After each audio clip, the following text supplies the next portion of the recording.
In the summer of 1977, the prolific UFO investigator and author Andrew Collins encountered a case of alien abduction that he would ultimately exalt as the most important British case ever. Concerning an ordinary young family of 5, the events allegedly took place some 3 years prior, on Sunday the 27th of October 1974. The happenings were so traumatic, involving the late-night kidnapping of 3 young children, as well as non-consensual medical examinations by alien beings and 3 hours of missing time, that the parents were too scared to speak out about what they had experienced. This fear is said to have worsened with time, with the family being subsequently harassed by police, stalked by shadowy men in black figures, and exposed to a whole host of terrifying otherworldly activity in their home. Ultimately, they could cope no longer and reached out to a local UFO group in response to an article published in a local newspaper. Desperate, so they said, to come forward and get what had happened to them off their chests. Through his investigation, Collins was able to share their story with the world, recording details, drawings, and even disturbing transcripts from hypnotic regression sessions undergone by the family's father. The family, so Collins concluded, were thoroughly genuine, proving not merely that UFO and alien abduction phenomena is real, but that it can happen to any one of us at any time. My name is Laura, and you are watching The Paranormal Scholar.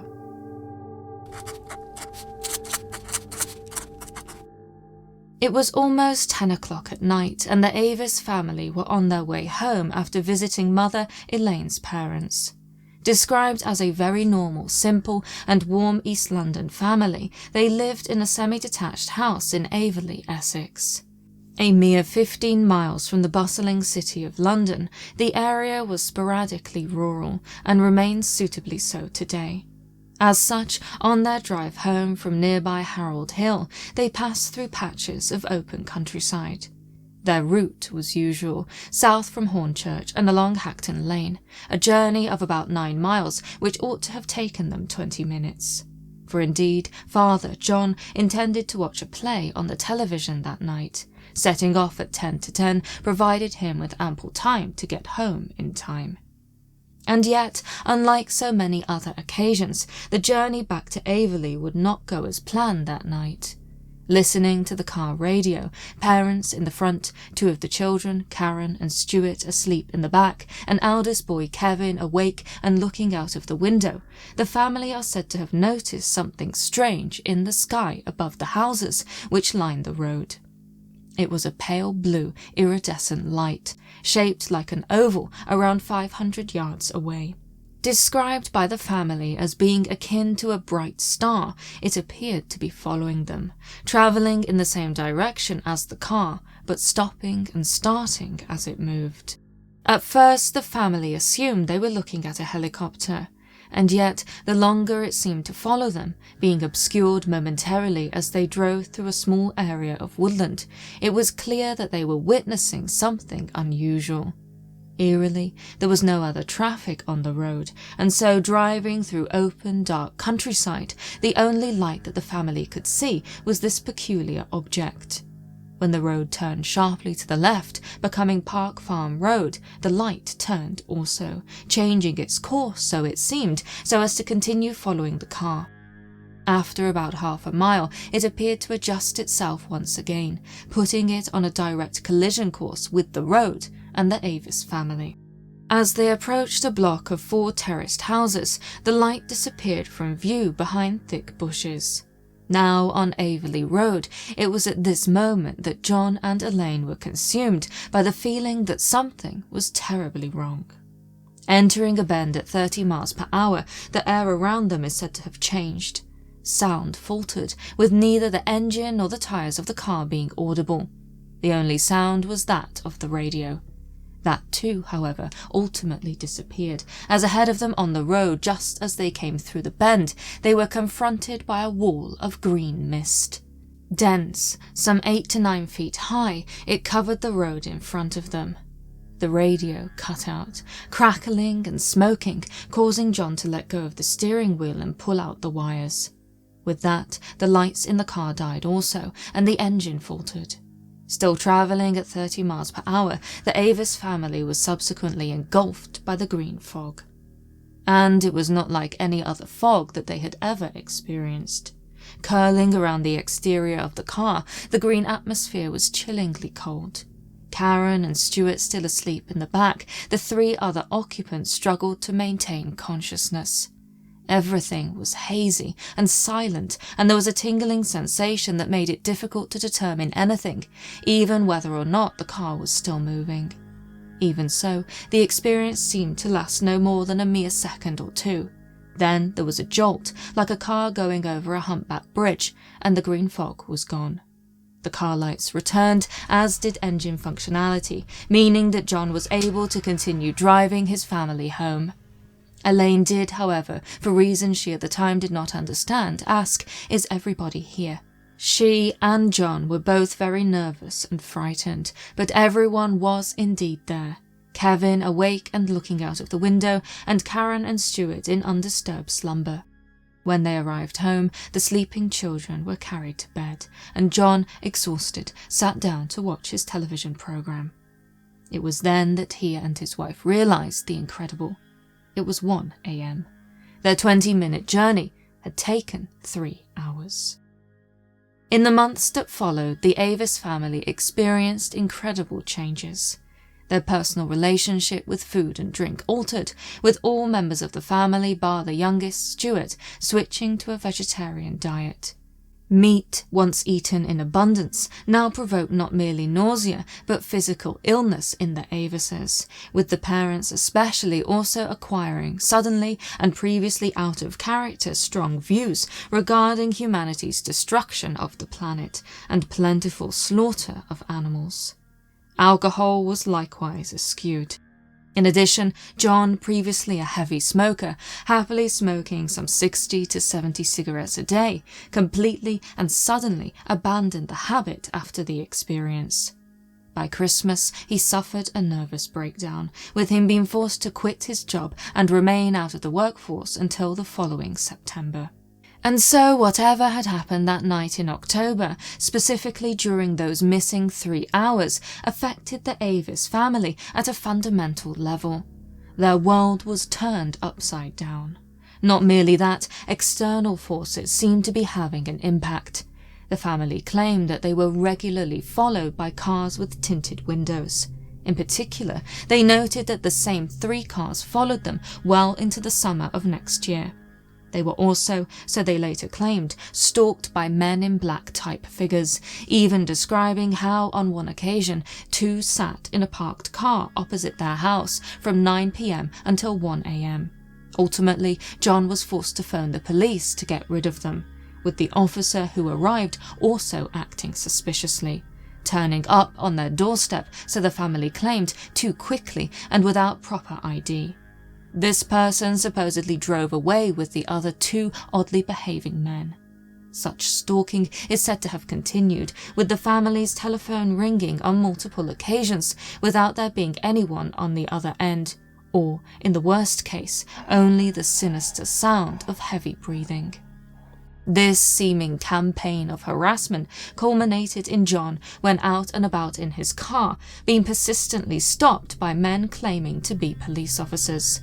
At its peak, this was said to have happened at least 5 times a week, with John, in order to comply with the law, being forced to attend his nearest police station so as to produce all relevant documents each and every time. This lasted for around a month. And as unsettling as these happenings were for the family, they were arguably minuscule compared to some of the other events reported by John and Elaine.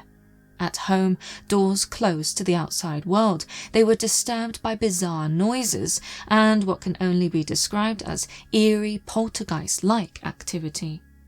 Objects moved around the house, even when the children were not at home. Droning noises were heard, mostly after midnight, as though something was approaching and then hovering over the house. The sound would get louder, horrifyingly so, before cutting out to absolute silence. In time, this became such a regular occurrence that others, including Elaine's sister Anne, would hear it too when they would visit the house so as to babysit. Other auditory anomalies included mysterious clicking noises, and even something that, so the family claimed, sounded like Morse code. Such was heard once again late at night in John and Elaine's bedroom. The meaning of the sounds was not, despite attempts, able to be discerned. Perhaps most chilling of all, however, was the claim made by their young son, Kevin. Sometime during 1975 or 1976, he woke in the middle of the night to see a strange man standing by the side of his bed. The figure, so the boy claimed, resembled a clown. Dressed in white, there was little John and Elaine's son could remember other than the figure's appearance, and how terrified it made him feel. His parents likewise alleged horrific nighttime experiences, including fragmented flashes of dreams in which they were being medically examined by gnomes or similarly small, ugly-looking things.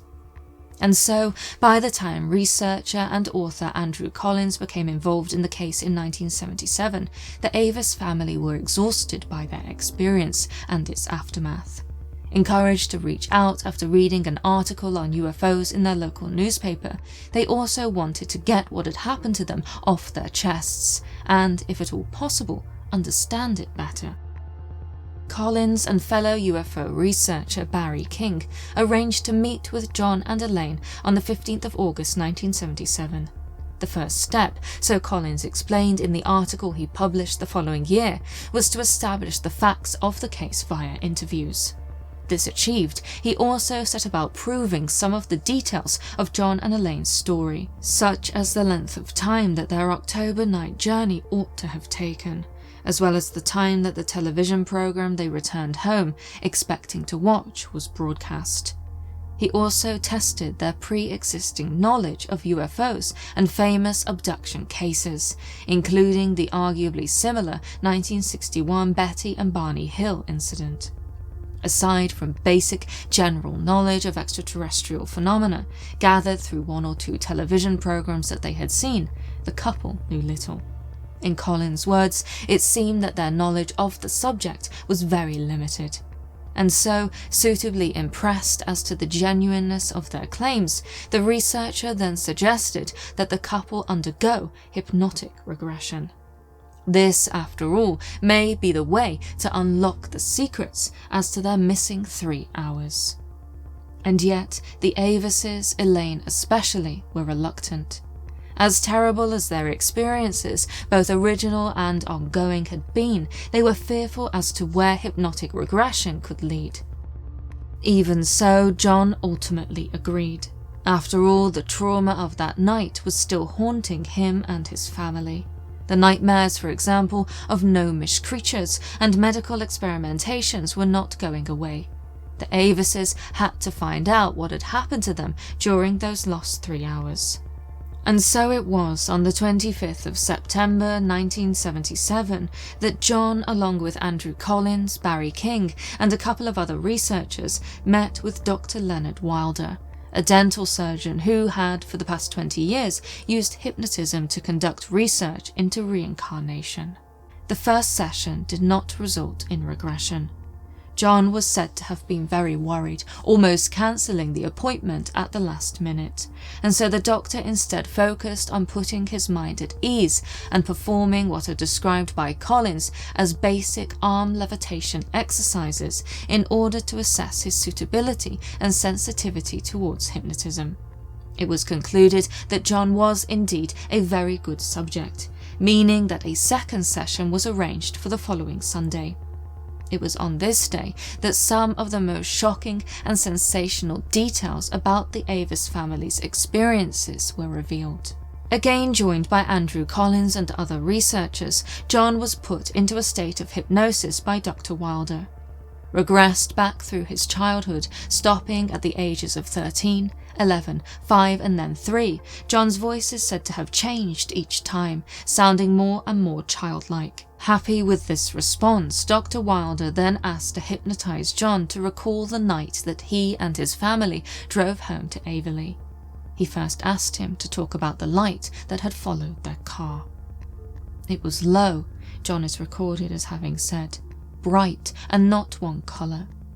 He then went on to explain, in fragmented, mesmeric speech, how he and his family had driven into a very, very thick and green mist, with no lights and no noise all around.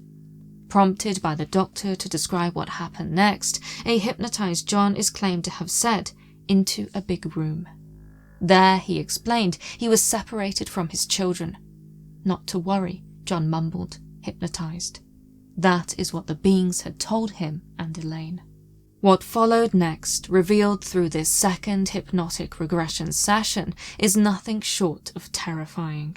After driving into the green mist, John and his family are said to have been taken on board an alien craft, specifically a big room where he, separated from his wife and children, interacted with 2 species of alien. The first were described as tall and arguably eerie given the sinister nature of the situation, peaceful. They wore some manner of one-piece suit, which covered nearly all of them, aside from a small portion of their face. The colour of their skin was translucent or hollow-looking, and their eyes were said to have been very pink. When they communicated with John, they did so, he suggested, telepathically. "I thought what they were saying," John explained, hypnotized. These tall entities are said to have watched on as John was examined by a second species of being. Lying on some manner of peculiar examination table, John is said to have experienced a flat bar pass over the length of his body, seemingly scanning him. This medical machine was operated by a small, servile, fur-covered being. In time, both John and Elaine would produce sketches of the aliens they met on board the craft. Over the course of John's 3rd meeting with Dr. Wilder, a session which a scared Elaine reluctantly attended also, if only to witness and not participate in, John revealed further details about his and his family's abduction experience. This time, being directly interviewed by researcher Andrew Collins, John spoke more about the alien he described as the Examiner. This being's face, so he said, mumbling, hypnotized, was not very nice. It had big eyes and a mouth unlike ours. As the session continued, more questions were put to John. The answers were stranger and more sinister than anything that had come before. "Why have they come here?" asked Dr. Wilder. "To observe and to lead," was John's reply. "They said they need us as hosts." When asked where the beings had come from, John, still hypnotized, told the doctor that there was no need for them to say, as they had no need to return to where they had come from. They, chillingly, were here to stay, to observe and to lead humankind. "No visit," Collins recorded John as having said. "No visit. They are here always." John then said that the beings have more than one base on Earth. When asked where, he no longer responded. Silent, still hypnotically regressed, neither Dr. Wilder nor Collins could get John to say any more. Slowly, he was brought back to normal consciousness. Discussing his experience afterwards, he told Collins that he felt as though he had been blocked during the session. He, even hypnotized, had been prevented from saying anything more about the beings who had abducted him. Given the eerie nature of John's hypnotic regression sessions, it is arguably no surprise that Elaine maintained her position of not wanting to undergo the same. Regardless, watching her husband's session and more generally discussing her experiences with Andrew Collins and other researchers is said to have triggered remembrance in the young mother's mind. Dreams, which before had been fragmented and ephemeral, became more vivid.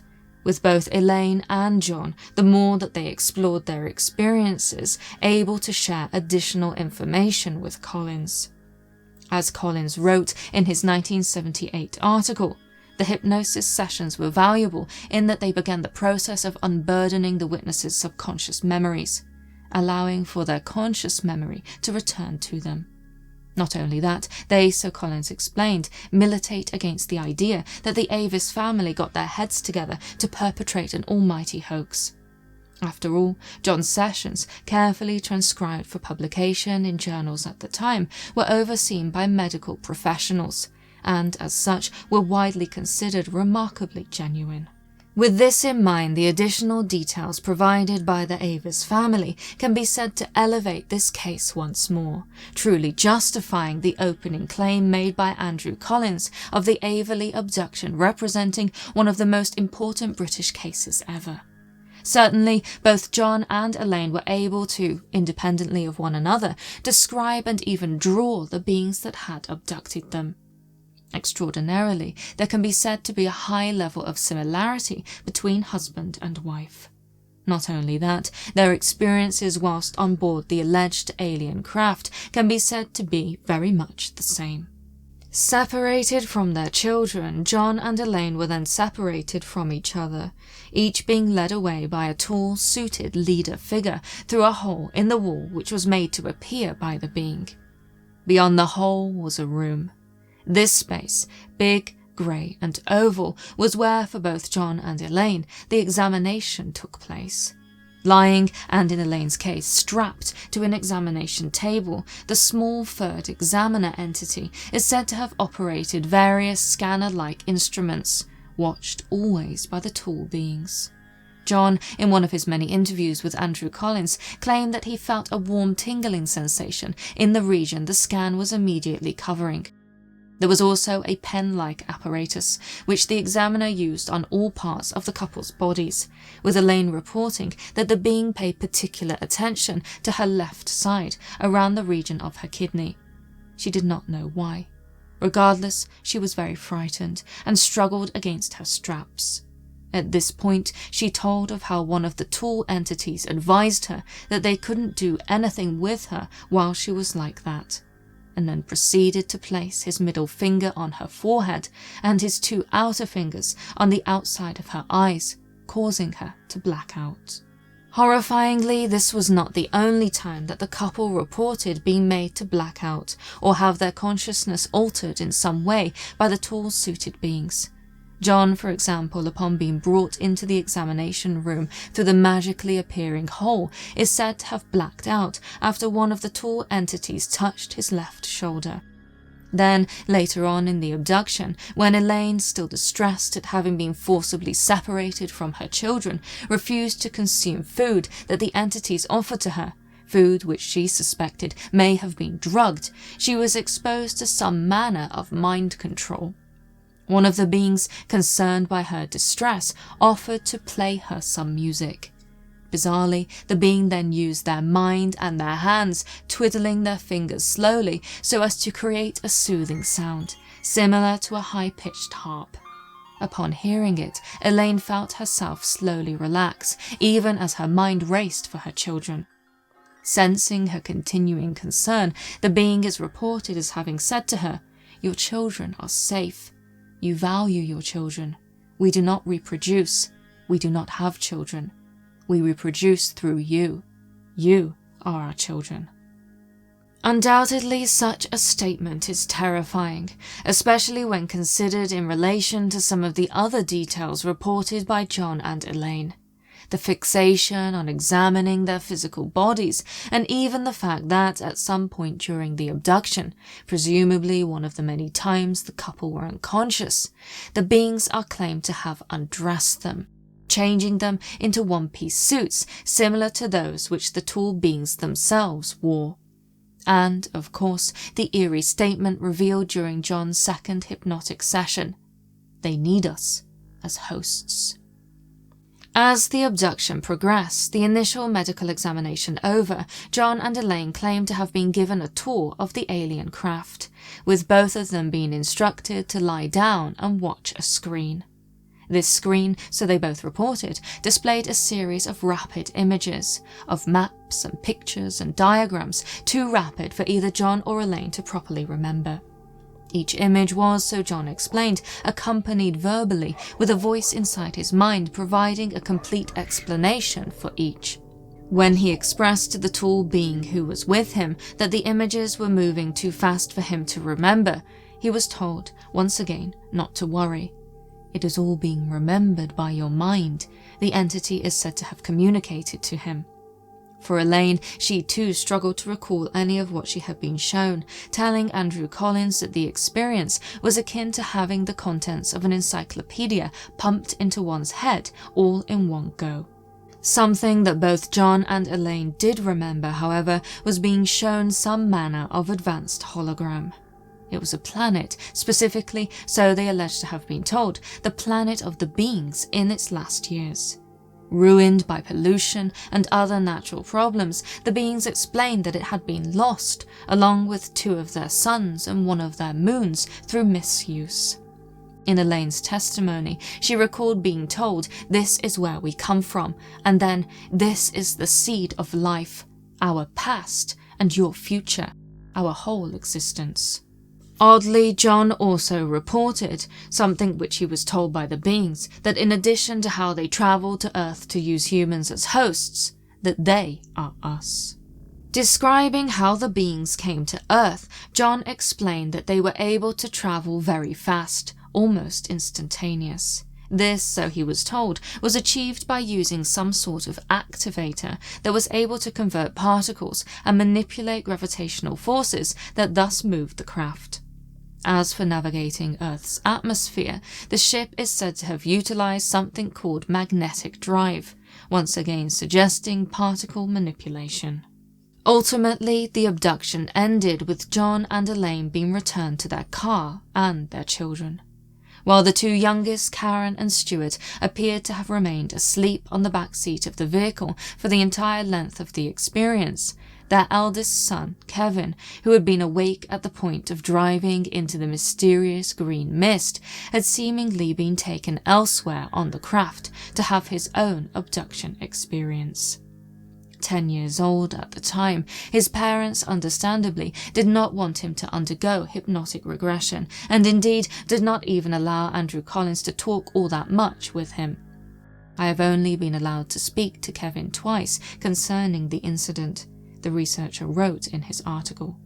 It is, however, reported that the boy once turned to his father and, quite out of the blue, said, "They gave me a lot of things to do when I grow up, but I've forgotten them all." And certainly, whatever these things to do may have been, the family, as has already been discussed, made many lifestyle changes after their abduction experience. From vegetarianism to abandoning alcohol and smoking and synthetic colorings and preservatives in foodstuffs. Not inherently negative choices by any stretch of the imagination. And yet, for all of this, it is difficult to ignore the undeniably sinister nature of what the Avis family experienced that night in 1974.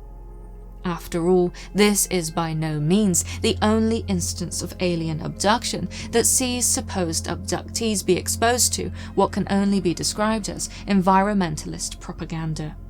Images of natural destruction, a planet doomed through waste and misuse. And whilst we can all agree that pollution and a lack of care in regards to natural resources are problems we face here on Earth, it is distinctly distasteful to consider how an extraterrestrial species might regard it as their duty to abduct, examine, indoctrinate, and thus forcibly make mankind understand these issues, all because they want to help us, naturally. But perhaps I am getting ahead of myself. For certainly what the Avises reported is incredible, sensational, shocking, difficult to believe, meaning that there is no way we can be certain as to the truth of their supposed experiences. Indeed, whilst Andrew Collins seems to have been suitably impressed, most especially in regards to John's hypnotic regression sessions, it is not absurd to suggest that prior to their interviews, John and Elaine may have colluded so as to present similar narratives to the researcher. ditto their artwork. Whilst we are told that these similarities were produced independently of one another, as a married couple, John and Elaine would have had plenty of opportunities to fabricate a suitably believable, coherent fantasy before meeting with researchers like Collins. And yet, whilst it is appropriate, especially when discussing things such as this, to deploy a healthy dose of skepticism, motive must also be considered. John and Elaine Avis are pseudonyms. It took them 3 years to come forward to discuss what had happened to them, and in the aftermath, as far as can be discerned, they made no attempt to commercialize their experiences or profit from them in any way. They simply, as they told Collins, wanted to get what had happened to them off their chests. They were a normal family, a normal, scared family. And so what would have been the purpose in perpetrating a hoax? There is no obvious answer. Of course, that is not to say that all of what has been discussed here is true, only that the reason why it might not be is not abundantly clear. Moreover, the similarities between their alleged abduction experience and those of others is, in short, astonishing. The most obvious, of course, is the Barney and Betty Hill incident of September 1961, during which an American couple driving back in their car to Portsmouth, New Hampshire, from a vacation in Niagara Falls and Montreal, at first witnessed a UFO before being abducted. The UFO, similar to the Avis family's testimonies, was said to have been bright and moving, and the abduction, once again similar to the Avises, was revealed through hypnotic regression sessions. This creature, this leader is telling me something. He's telling you something. How is he getting it to you? I can see it in his face. His lips aren't moving. What did he tell you? Stay there and keep looking. Just keep looking. Could you hear him tell you? Oh, I gotta pull these binoculars away from my eyes. Could you hear him tell you this? Oh, no, he didn't say it. You felt he said it. It's All right. pounding in my head. Just All don't right. pull the binoculars away. God, give me strength. Pull these binoculars down and run. God. Vivid, recurring dreams, odd buzzing sounds at home, and even thought transference communication with the beings who abducted them. Again, perhaps the Avises were seeking to imitate this high-profile case. But again, to what end? Most especially as, according to Andrew Collins, neither John nor Elaine had any knowledge of the Hill abduction.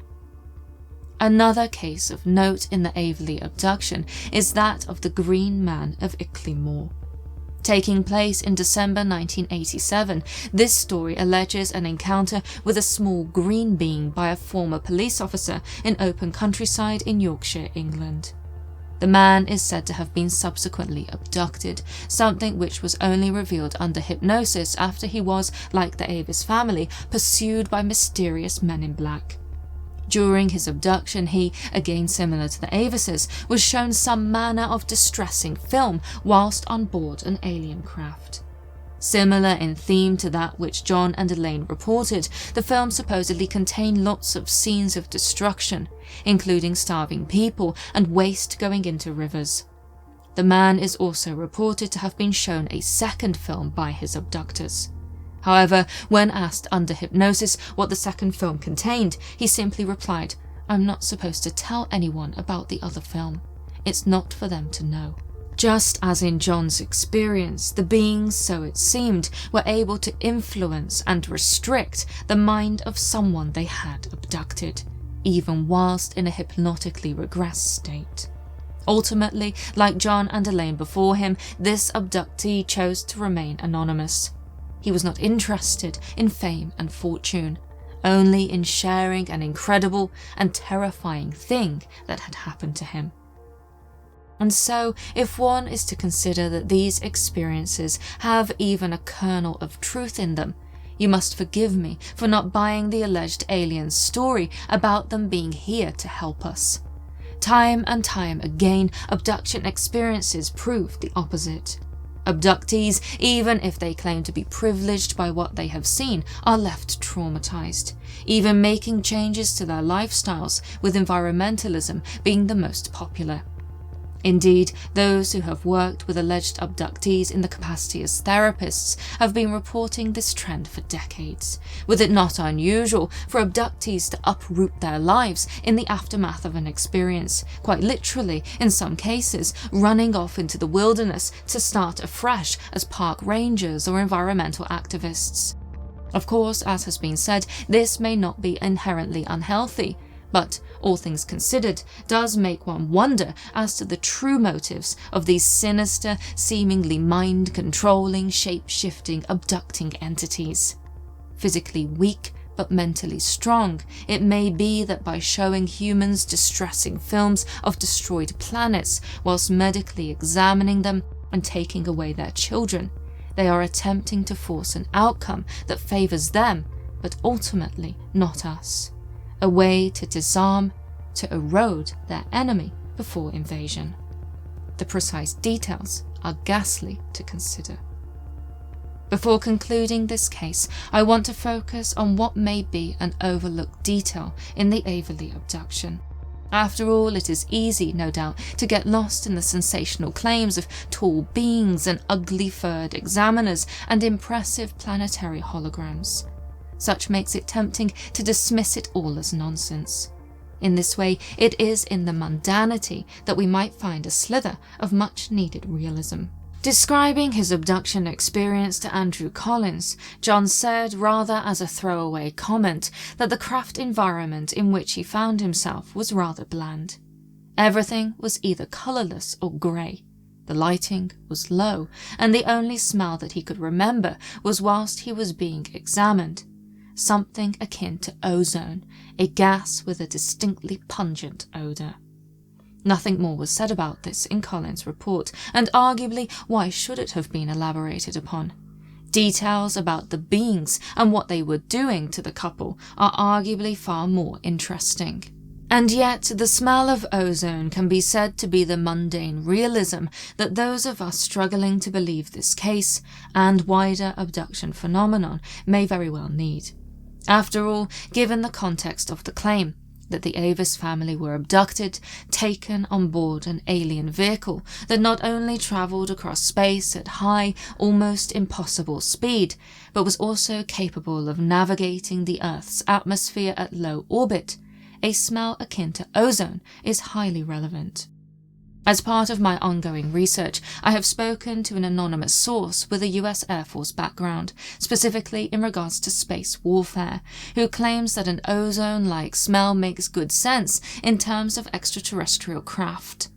In the course of our dialogue, they highlighted Invar, a nickel-iron alloy with anomalous thermal and magnetic properties, useful for aerostructure applications, explaining how it produces an odd smell when mixed with the air or skin. According to their professional experiences, the closest thing this smell resembles is ozone, being very sharp, chemically, and not pleasant at all.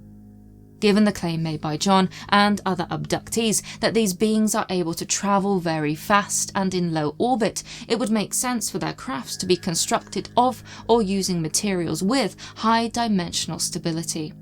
Invar, an alloy which demonstrates a relative lack of expansion or contraction with temperature changes, may be one such material, able to withstand the physical pressures that come with the high level of acceleration required for space travel and low Earth orbit. That John somehow knew this, mentioning the smell of ozone, can be said to be the detail that makes his testimony extremely compelling indeed. My contact also revealed in cloaked and covert terms that the US Air Force is already using this material in classified devices that are designed for low Earth orbit. And so, whatever these things are, and wherever they might come from, I would caution against disbelieving in all cases, most especially when the details are as specific and significant as this. It is unsettling, and perhaps easier and more desirable to turn away, but I am sorry to say that, given the current combined weight of extra, ultra-terrestrial testimony, it may very well be the time to pull our heads from the sand and start paying attention to what is really going on around us. Thank you so much for watching. I truly hope you found this video interesting, and an extra special thank you to our members, both here on YouTube and on Patreon. As ever, your support is tremendously appreciated. And if you cannot wait until my next video, why not watch the one suggested on screen now? Thank you again. Until next time.